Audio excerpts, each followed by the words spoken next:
कल्पना कीजिए, ब्रह्मांड में एक ऐसी चीज मौजूद है जो देखने में एक शहर जितनी छोटी लगती है, लेकिन उसका वजन हमारे सूरज से भी ज्यादा होता है। और वो इतनी तेजी से घूमती है कि एक सेकंड में सैकड़ों बार अपने अक्ष पर चक्कर लगा सकती है। और सबसे हैरान करने वाली बात यह है कि वो लगातार पूरे ब्रह्मांड में एक सिग्नल भेज रही है, जैसे कोई बीप बीप करता हुआ रहस्यमयी संदेश। इसे हम पल्सर कहते हैं, जिसकी खोज 1967 में ने की थी। इतना परफेक्ट कि शुरुआत में वैज्ञानिकों को लगा कि शायद ये किसी एलियन सभ्यता का मैसेज है, लेकिन बाद में समझ आया कि ये एक मर चुके विशाल तारे का कोर है, जो अपने जीवन के अंत में एक भयानक विस्फोट सुपरनोवा के बाद बचा रह गया।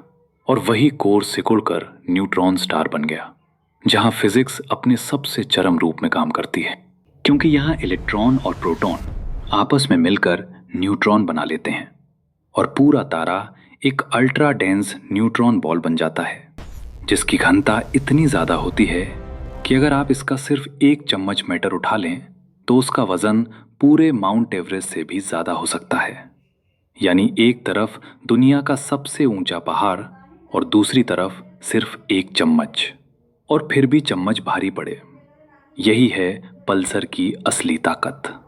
लेकिन कहानी यहीं खत्म नहीं होती, क्योंकि जब ये विशाल तारा सिकुड़ता है तो उसकी घूमने की गति अचानक बहुत ज़्यादा बढ़ जाती है। और इसका कारण है, इसे समझने के लिए एक फिजिक्स डेमो सोचिए। एक होबरमैन स्फीयर, जो एक प्लास्टिक का गोल ढांचा होता है जिसे एक धागे से खींचकर छोटा किया जा सकता है।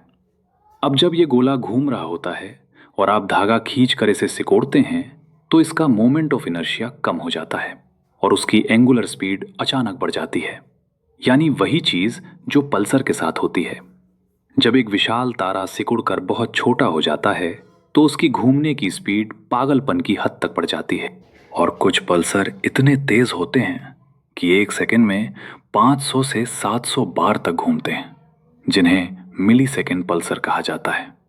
अब सवाल आता है कि हमें ये दिखते कैसे हैं? तो इसका जवाब है इनका मैग्नेटिक फील्ड। पल्सर का चुंबकीय क्षेत्र इतना शक्तिशाली होता है कि वो अपने ध्रुवों से बेहद तेज रेडिएशन की बीम निकालता है, जो रेडियो वेव्स, एक्सरे या गामा किरणों के रूप में होती है। ये बीम किसी लाइट हाउस की तरह घूमती रहती हैं, और जब ये बीम पृथ्वी की तरफ आती है तो हमें एक पल्स या सिग्नल दिखाई देता है। फिर जब बीम हटती है तो सिग्नल गायब हो जाता है, और यही प्रक्रिया बार बार दोहरती है, जिससे हमें नियमित बीप बीप जैसा पैटर्न मिलता है।